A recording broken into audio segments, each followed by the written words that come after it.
Lectura de la palabra de Dios en el Evangelio según San Lucas. Había en la misma comarca algunos pastores que dormían al raso y vigilaban por turno durante la noche su rebaño. Se les presentó el ángel del Señor y la gloria del Señor los envolvió en su luz y se llenaron de temor. El ángel les dijo: no temáis, pues os anuncio una gran alegría que lo será para todo el pueblo. Os ha nacido hoy en la ciudad de David un Salvador, que es el Cristo Señor. Y esto os servirá de señal: encontraréis un niño envuelto en pañales y acostado en un pesebre. Y de pronto se juntó con el ángel una multitud del ejército celestial que alababa a Dios, diciendo: gloria a Dios en las alturas, y en la tierra paz a los hombres en quienes Él se complace.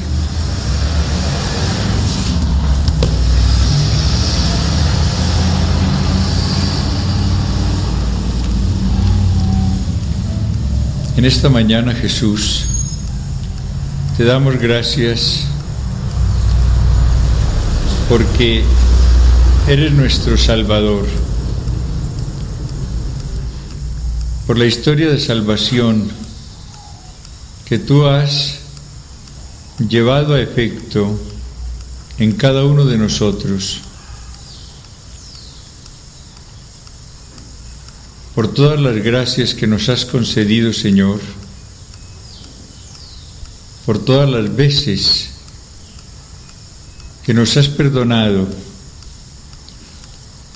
por todo el amor que nos has manifestado. Envíanos, Señor, la luz de tu Espíritu,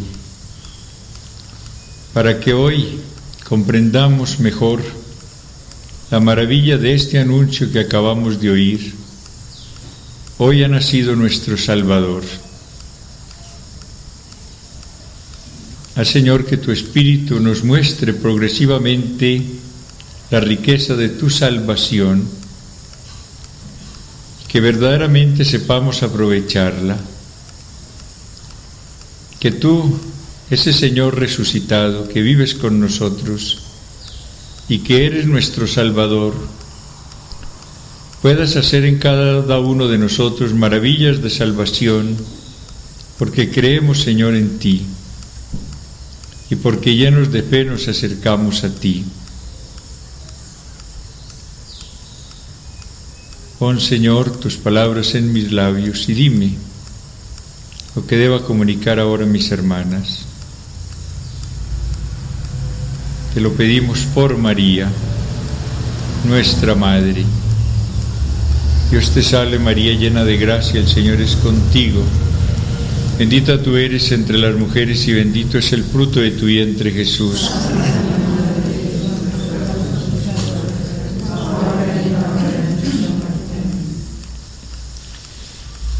Decíamos esta mañana que el Espíritu Santo es el encargado de dar en nosotros testimonio de Jesús.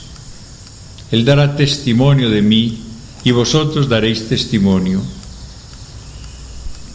Y como lo primero que testifica el Espíritu del Señor en nosotros es la realidad de la resurrección de Jesús.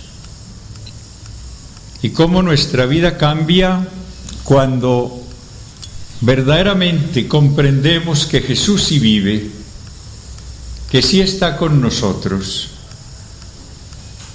Y desde ese momento empiezan a cambiar nuestras relaciones con Él. Ya vienen a ser relaciones interpersonales, de persona a persona. Y es entonces cuando empezamos a hablar con Él y cuando empezamos sobre todo a escuchar a Jesús. La gran consigna que da el Padre el día de la transfiguración de Jesús es esa: escuchadle.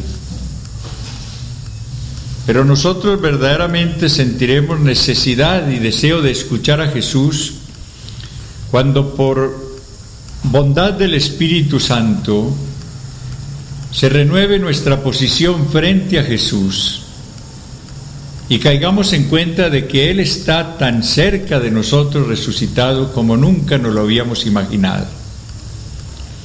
De lo contrario, esas palabras escucharle quedarán por allá muy vagas, pero no será algo concreto, una consigna para toda la vida.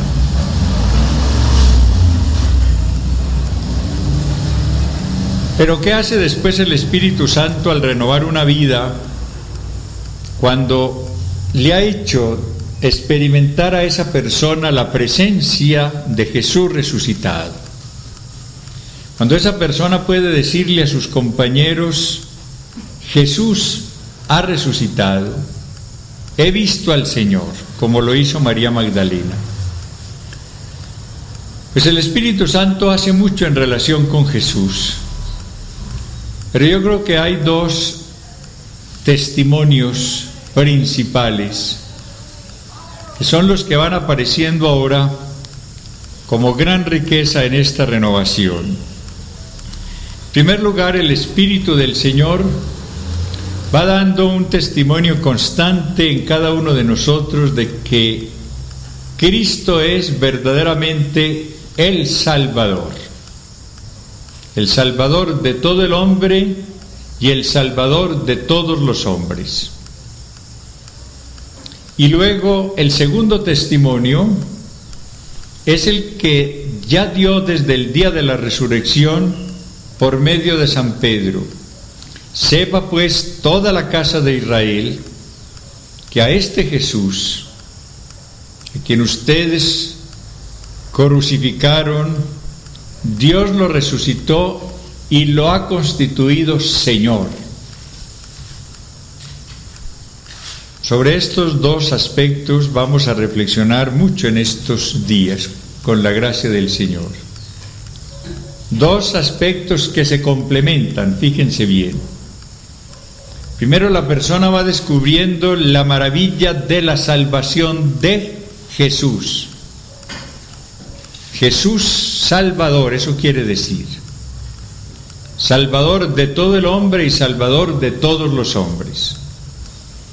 Y luego a esa visión sigue después otra que es todavía más importante. Ese Salvador mío es mi Señor, y yo tengo que proclamar con mi entrega total y con mi vida el señorío de Jesús. Pero ahora detengámonos en la primera manifestación, en la primera proclamación de Jesús. Es el Salvador.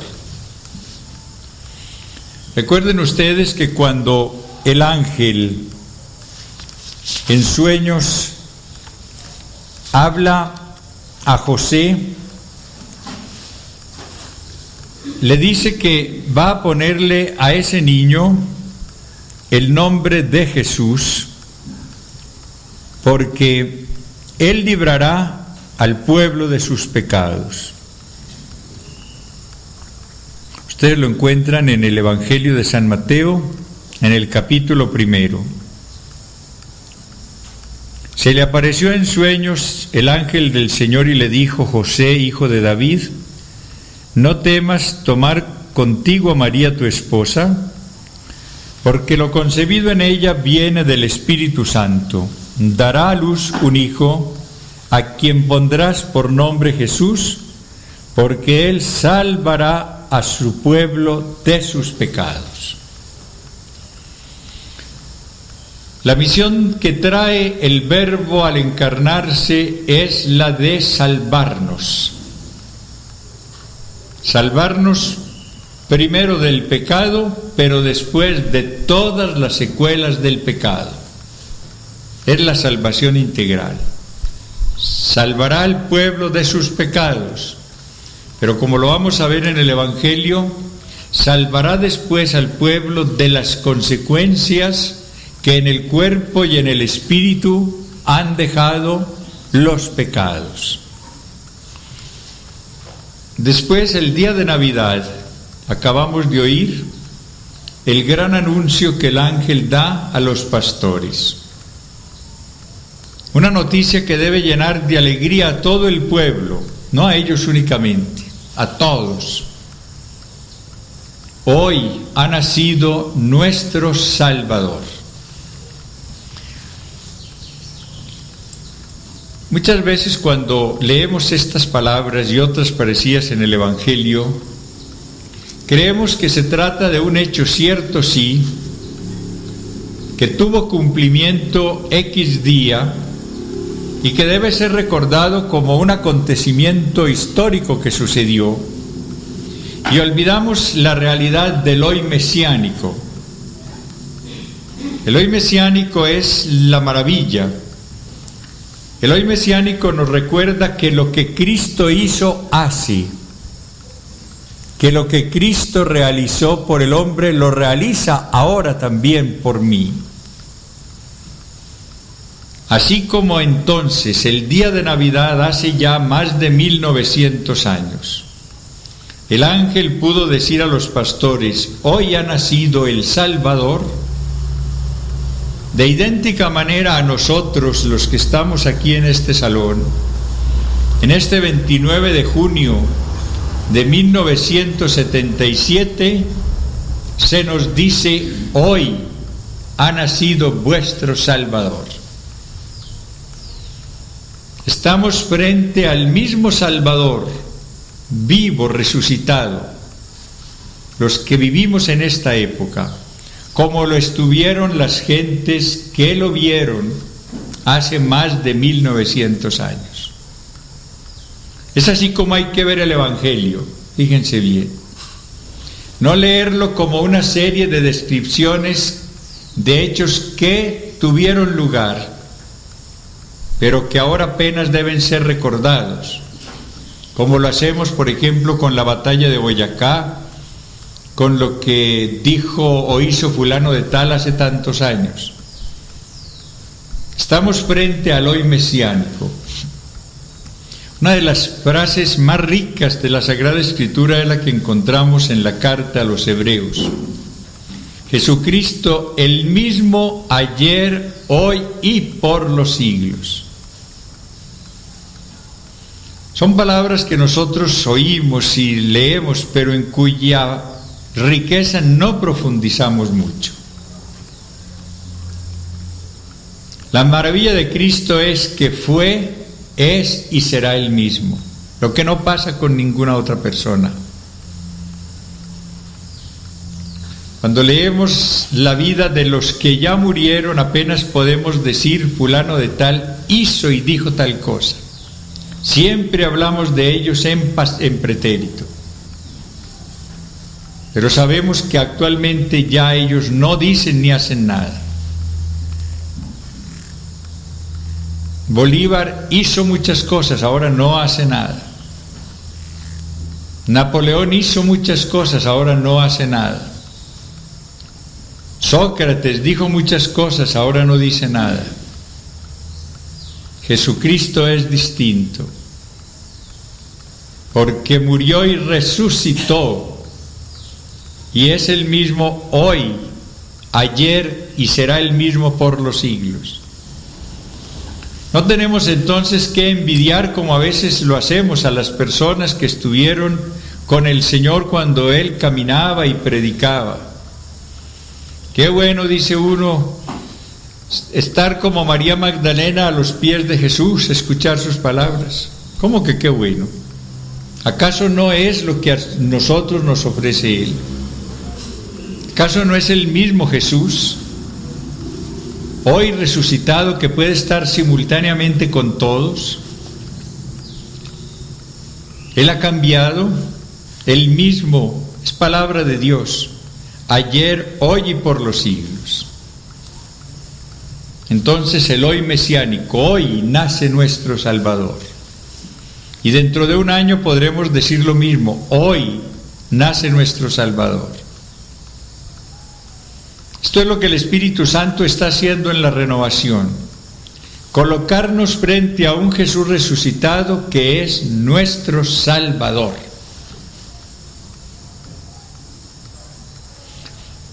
Y aquí empieza el Espíritu Santo a mostrarnos dos cosas: la realidad actual de la salvación de Jesús y la amplitud de esa salvación que Jesús realiza en nosotros. Cuando Pablo VI pronunció durante el Año Santo una homilía muy hermosa en una Eucaristía que celebró en la plaza de San Pedro, cuando se reunieron unos 15.000 enfermos, dijo allí que, citando a San Atanasio, que Jesús es el Salvador de todo el hombre, no solamente el Salvador del alma, sino también el Salvador del cuerpo y el Salvador de todas las emociones, el Salvador de todo lo que esté enfermo en nosotros. A veces se nos ha metido la idea muy limitada de que Jesús es el Salvador del alma únicamente, que a Él le interesa el alma, pero que lo que es el cuerpo y el mundo de nuestras emociones, como que Él no tiene que ver con eso, que eso se lo ha dejado únicamente a los médicos, a los psiquiatras, etc. Pues esa es una visión muy recortada. Como es muy recortada creer que Jesús vino a salvar únicamente a determinada clase de personas. Los judíos creían que iba a ser únicamente para ellos. Pero Jesús es el Salvador de todo el hombre primero y después de todos los hombres. San Pablo escribirá: quiere que todos los hombres se salven y lleguen al conocimiento de la verdad. Esa es la voluntad del Señor, ese es su plan. La realización va a depender o va a quedar limitada por nuestra falta de cooperación, pero no por falta de amor en el Señor, ni por falta de poder salvífico en el Señor. Entonces empecemos a ver algo de lo que abarca esta salvación de Jesús. El primer campo, claro, como acabamos de oírlo, es el del pecado. Es la salvación primera que necesitamos todos y la más necesaria. Por eso Juan Bautista, cuando señala a Jesús, lo hace con esas palabras: he aquí el Cordero de Dios que quita el pecado del mundo. Si el hombre está enfermo por el pecado, y en Adán todos hemos pecado, y después del uso de la razón, ¿quién de nosotros no ha pecado? Lo primero que necesitamos del Señor es que nos salve del pecado, que cure en nosotros la gran y peor enfermedad del pecado. En el Evangelio aparece esto muy claro. Por ejemplo, cuando le traen al paralítico. Había un paralítico, lo traen sus parientes o amigos.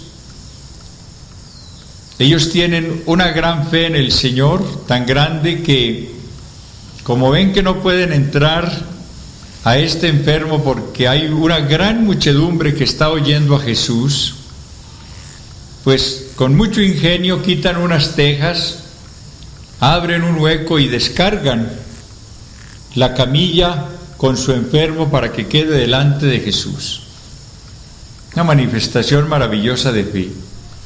Como cuando uno de veras desea a Jesús, pues hace todos los esfuerzos para acercarse a Él. Afortunadamente para nosotros no hay ese problema hoy. Jesús está a disposición de cada uno de nosotros, en el sagrario y fuera del sagrario. Ustedes como adoratrices tienen esa gracia tan grande de poder estar el tiempo que quieran junto a ese sagrario en donde está Jesús resucitado, de una manera real, en una presencia maravillosa como es la eucarística. Pero ¿qué hace Jesús cuando ve a este enfermo que le han colocado allí unas personas que tienen mucha fe? Jesús, que conoce todo, no olvidemos esto. Jesús conoce lo más íntimo de cada persona, lo que pensamos, los móviles que tenemos. Por eso la gran revisión de vida es la que podemos hacer con Jesús. Cuando nos ponemos a revisar la vida con otras personas, corremos el peligro de aparentar, de no manifestar nuestra realidad por miedo a quedar mal, etc. Cuando estamos frente a Jesús, no tenemos ningún empeño ni siquiera deseo de aparentar otra cosa distinta de lo que somos, porque sabemos que Él nos conoce hasta lo más profundo de nuestro ser. Cuando hablemos de la sanación interior, insistiremos en ese punto, cómo precisamente Él puede entrar en nuestro subconsciente, porque todo está abierto delante de sus ojos. Por eso los pecados de este hombre que no han sido mencionados son conocidos inmediatamente por Jesús. A él no le dijeron: mire, Señor, aquí le traemos un hombre que tiene pecados y que después es paralítico, ¿no? Le presentaron únicamente al paralítico para que lo curara. Pero Jesús conoce que peor que la enfermedad corporal que es visible, su parálisis, es la enfermedad del pecado que tiene este paralítico. Y Jesús empieza por lo más importante, no empieza por la curación de la parálisis. Hijo, tus pecados te son perdonados. Él es ante todo el salvador del pecado y por eso comienza con esta curación del pecado, con el perdón del pecado. Pero para los que se imaginan que a Jesús le interesa solamente el alma, pues hay que ver lo que hace enseguida el Señor. Toma tu camilla, levántate, vete a tu casa. Y aquel hombre sale de allí sano de pecado y curado en su cuerpo. Allí hace el Señor la curación total, integral. Seguramente también si tenía problema de sanación interior, el Señor se la dio. Porque la alegría que este hombre debió experimentar al ver cómo el Señor le daba la paz interior primero al quitarle el pecado, y al sentir después el movimiento en sus miembros debió ser intensísima. Y lo que más sana es la experiencia del gozo del Señor. Interiormente lo que nos sana al fin y al cabo es eso. Es recibir el amor del Señor que nos sana de todo lo que nos haya enfermado en la vida, la falta de amor. Fundamentalmente la sanación interior es eso, como lo veremos después.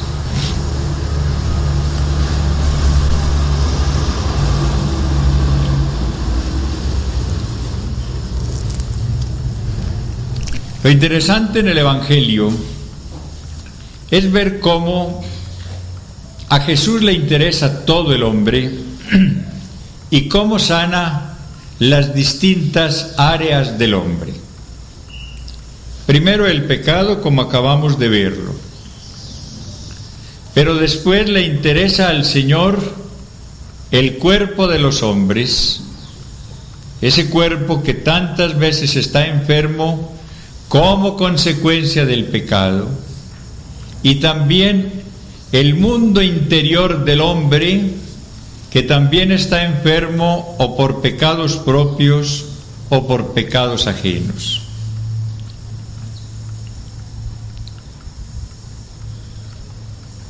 Se nos ha mostrado muy poco la totalidad de la salvación del Señor, y por eso Él cuenta en realidad muy poco para nosotros como Salvador. Generalmente, claro, acudimos a Él como Salvador cuando nos sentimos en pecado y sabemos que Él nos perdona ese pecado, sobre todo por medio del sacramento de la penitencia o reconciliación. Y yo creo que ninguno de nosotros tiene duda acerca de esto. Pero después, cuando vienen los otros problemas de nuestra persona, generalmente al último que acudimos es a Él, porque creemos que ese campo no es el suyo. Ahí está lo recortado de nuestra visión, cuando el Evangelio nos muestra todo lo contrario. Es curioso, por ejemplo, que hoy lo que más se combate muchas veces en la renovación espiritual, ya en el campo carismático, es el carisma de la sanación o curación física. Cuando se habla de esto viene el susto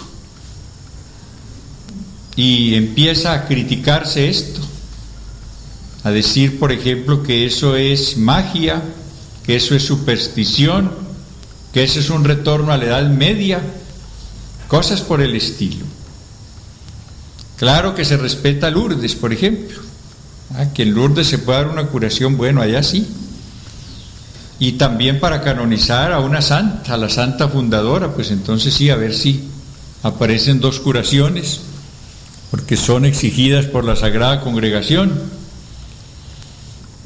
Pero fuera de estos casos, después, cuando se dice que se está orando en un grupo de oración o fuera de él, para que el Señor dé la curación, cuidado, ¿cómo es eso? Se está retrocediendo a la Edad Media. Cuando a mí me dicen eso, les digo, no, se está retrocediendo más lejos, al siglo I. Cuando hablamos de curación, estamos recordando lo que hizo Jesús, también en el campo corporal, y lo que Él mandó a hacer también en el campo corporal. Porque Él mandó, si es que leemos el Evangelio lo recordamos, a los 12 y luego a los 72, a que predicaran que el reino había venido, a que sanaran a los enfermos y arrojaran a los demonios. Y eso hicieron. No una cosa únicamente, las 3. Y en el Evangelio de San Marcos oímos cómo entre las señales que acompañarán a los que creen está la de impondrán las manos sobre los enfermos y se sanarán. Y en los Hechos de los Apóstoles ve uno cómo los apóstoles, al día siguiente de Pentecostés, curan a un tullido de nacimiento. Ellos empiezan a predicar la resurrección de Jesús, el reino del Señor, pero al mismo tiempo van realizando la salvación del Señor integralmente, no solamente con la conversión del pecado, sino también con la sanación y con la liberación del demonio, con todo. Pero después fuimos nosotros reduciendo las cosas a un determinado campo. ¿A cuánto sacerdote hoy le pregunta a uno, bueno, ¿qué es lo que usted hace como ministro de salvación? Y dice, no, yo perdono los pecados. Muy bien, ¿qué más hace? No, pues eso es lo que a mí me toca. ¿Quién le dijo que eso era lo que le tocaba únicamente?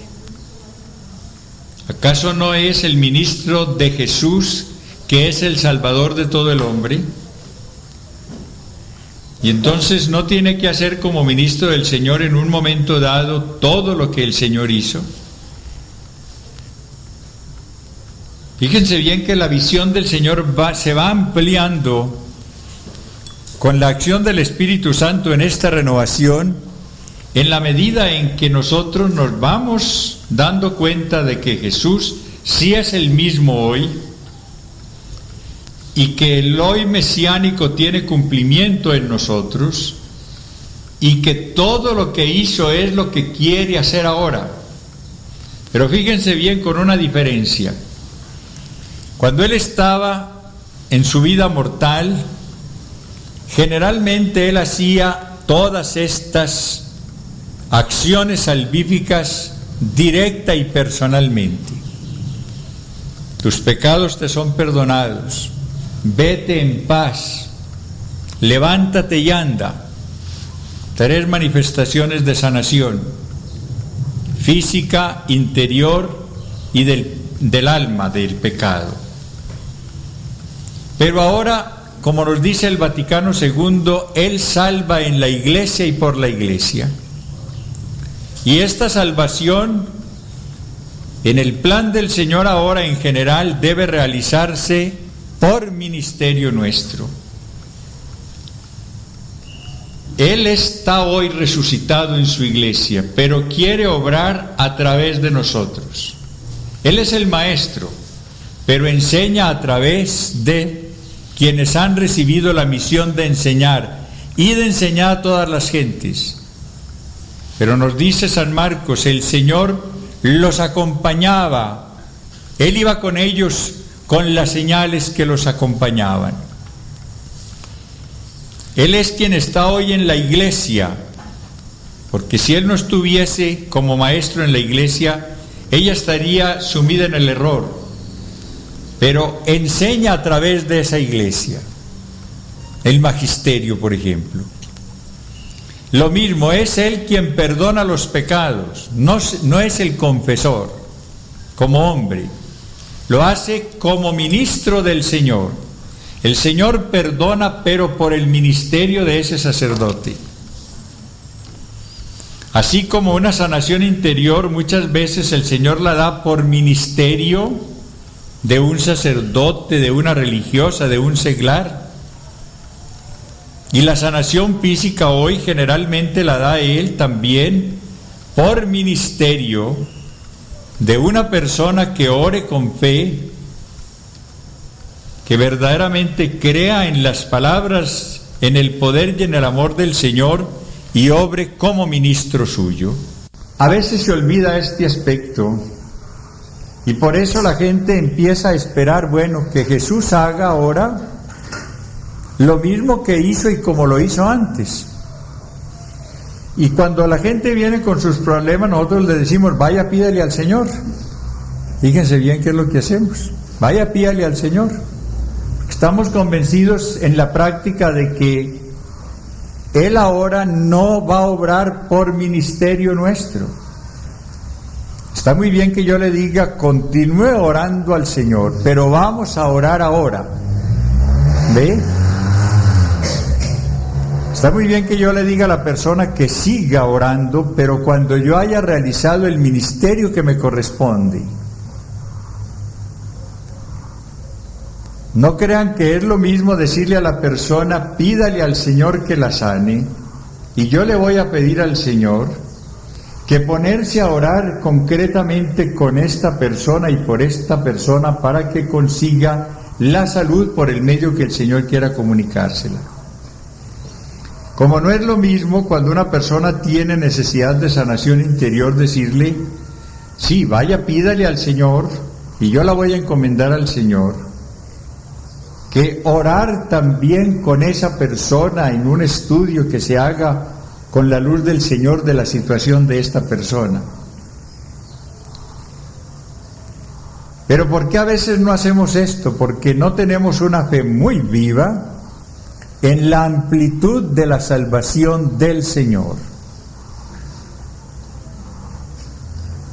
Hay otro campo todavía muy importante que nos muestra hasta dónde llega la salvación del Señor, y es la liberación de la opresión demoníaca, que aparece tan clara también en el Evangelio, que aparece después en los Hechos de los Apóstoles, que se está dando ahora cuando verdaderamente se cree de nuevo firmemente en la acción del demonio, que es muy fuerte, pero simultáneamente en el poder liberador de Cristo. Jesús entonces hizo esas 4 cosas: liberó del pecado y enriqueció a las personas con la gracia, porque la maravilla de la justificación no es que únicamente nos libera del pecado, sino que nos da la vida divina.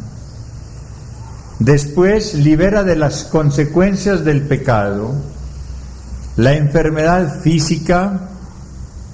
Segundo aspecto entonces de esta salvación, la sanación interior. Nos sana de todas las heridas que hemos podido recibir en nuestro interior, en el corazón, que en la Biblia significa todo el mundo de las emociones. Lo tercero.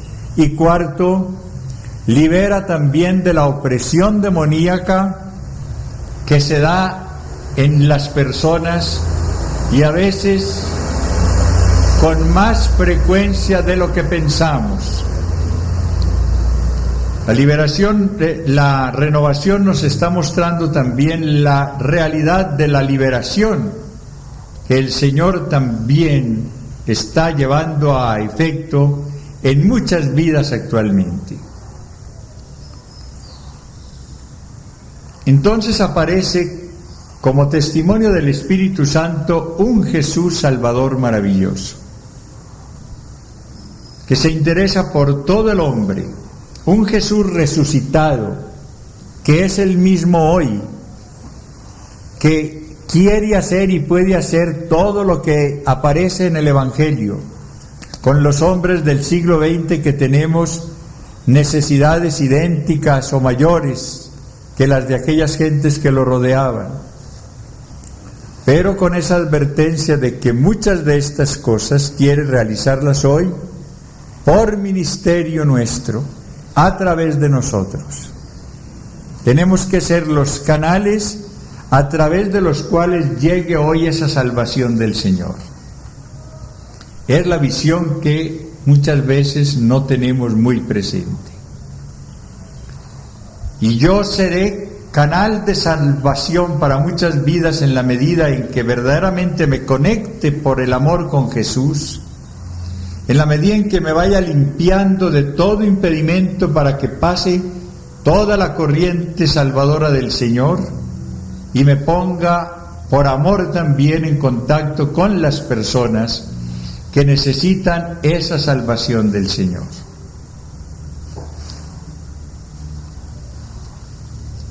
Vamos entonces ahora, en un encuentro con Él, cada uno a pensar en este aspecto.